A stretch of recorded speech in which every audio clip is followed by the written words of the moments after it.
Olá, amigos do canal, bem-vindos! Mais um vídeo do Dicionário do Investidor. Antes de começar com o vídeo, já vou dar um aviso para vocês. Esse vídeo não é uma recomendação de investimentos, nem seja para comprar, nem seja para vender o ativo. Apenas para aqueles investidores que têm ou que querem ter ou pensem em ter o HELG 11 para entender o que está acontecendo com ele, que hoje o mercado derrubou 12%. Pelo menos estava assim até há pouco, na hora que eu olhei. Vamos ver agora? Agora, exatamente, está caindo 12,02%. Agora são 16 horas e 45 minutos. HELG 11 caindo tudo isso. Ontem, eles soltaram esse comunicado ao mercado, que nem é considerado um fato relevante. É um comunicado ao mercado aonde eles estão trazendo, onde esse comunicado ao mercado derrubou para valer todas as cotas. Vamos lá. Vem comunicar os cotistas e o mercado geral que a partir do mês de março de 2023, então a partir de agora, o fundo cria um caixa, o resultado do caixa do fundo não será distribuído mensalmente, com o objetivo de viabilizar opções de cumprimento das obrigações do fundo. Ou seja, não vai pagar proventos a partir do mês de março. Até quando? Aí isso eu vou tentar fazer uma previsão com vocês. O resultado do caixa acumulado não distribuído será incorporado ao valor patrimonial, então deve aumentar o valor patrimonial por cota,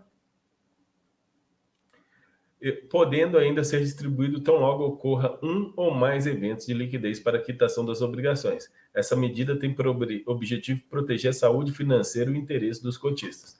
Gente, eles têm dívida para pagar, não têm dinheiro para pagar e precisam ter dinheiro para pagar essa dívida. Vamos olhar isso no relatório gerencial, estava lá, não é surpresa para ninguém. O resultado do caixa acumulado aqui. Destaque-se ainda que as equipes REC, Gestão de Recursos e a BRL Trust continuam empenhados nos esforços de realizar a venda dos ativos do portfólio do fundo. Estão tentando vender os ativos para poder gerar caixa.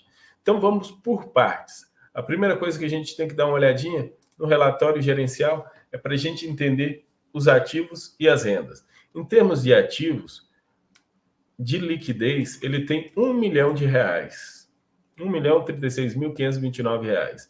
Em CRIs, 4 milhões. Então, se você somar aqui, ele tem 5 milhões, vamos dizer, fora em imóveis, ele tem 5 milhões, mais 1 milhão e 700 de outros ativos, que eu acredito que não está muito claro o que é, mas talvez sejam cotas de FIIs ou coisa parecida. Então, dá 6 milhões e 700 mil. Então, ele tem 6 milhões e 700 mil. Mas, bem aqui, vou dar um zoom para vocês enxergarem melhor, estão as obrigações do fundo, os passivos do fundo. Essas obrigações de aquisições de imóvel em até 12 meses, 58 milhões e 48.181 reais. Tudo isso aqui é a obrigação que ele tem da terceira parcela do Camaçari, onde foi comprado em várias parcelas e é corrigido dia a dia pelo CDI, e o CDI está lá nas alturas. Além disso, ainda tem um CRI, que também é do Camaçari, mas isso aqui é uma obrigação.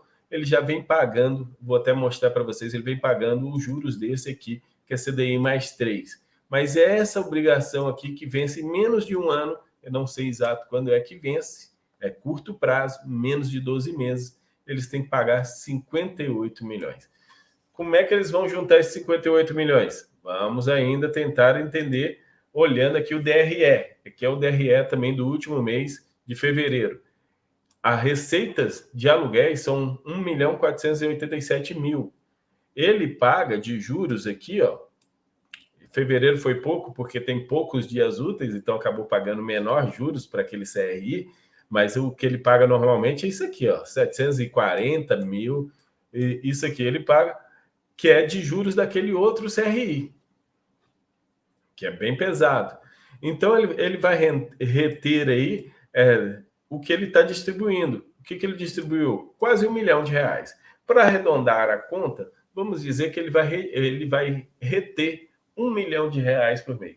Se ele reter R$ 1 milhão por mês, e essa dívida aqui, que está em 58 milhões, a juro de 13% ao ano, que é a taxa CDI, ele precisaria, no mínimo, de 60 meses. Eu nem fiz o cálculo aqui, mas a esses juros aí, eu acredito que ele precisaria de uns 90 meses pagando 1 milhão por mês para poder pagar. Ou seja, o fundo não distribuiria aí tranquilamente pelos próximos 60 meses. Ah, Kiko, mas tem esse financeiro aqui de caixa. Gente, mas essa dívida é de 58 milhões no dia que eles fizeram esse relatório. Hoje ela já está maior, porque o CDI está dando mais de 1% ao mês. Essa taxa já está maior ainda, essa dívida. Então, ela está crescendo. Então, se a gente for colocar esses juros e ele pagando 1 milhão no mês, eu acredito que só em 90 meses ele pagaria essa dívida. Mas essa dívida ela é de até 12 meses. Então, esse fundo, mesmo retendo esse resultado de 1 milhão, que eu estou sendo otimista, hein? Esse resultado aqui de 1 milhão, a distribuição de 1 milhão, que nem é 1 milhão. Poucas vezes ele distribuiu, não, bastante vezes ele distribuiu mais de 1 milhão. Se ele reter 1 milhão por mês da distribuição, em 90 meses ele paga essa dívida, mas essa dívida tem que ser paga em menos de 12 meses. Então, reter esse financeiro não vai resolver o problema da dívida. E agora, Kiko, o que vai ser feito?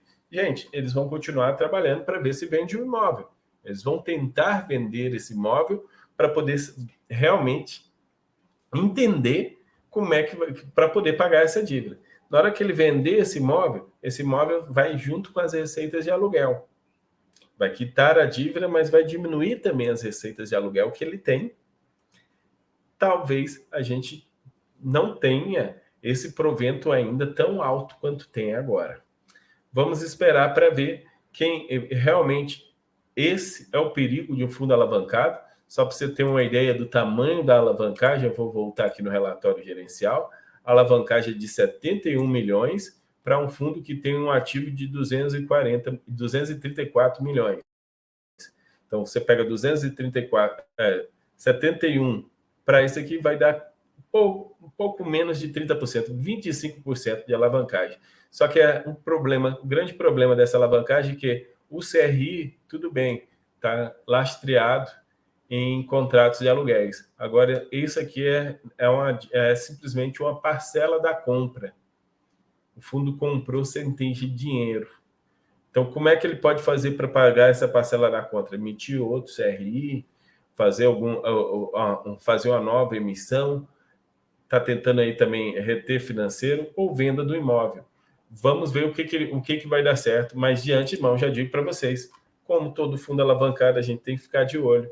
Todo fundo alavancado, em época de mercado de baixa, igual nós estamos agora, o fundo tem que rodar a baiana, fazer algo que realmente os cotistas não gostam, que provocam quedas como essa de 12%, e para poder tentar ter financeiro para poder pagar. Então, muito cuidado quando for investir em fundos alavancados, que tem que entender bem a estrutura da alavancagem. Nesse caso aqui, eu nem entendo a estrutura da alavancagem do REC-L, do HELG 11.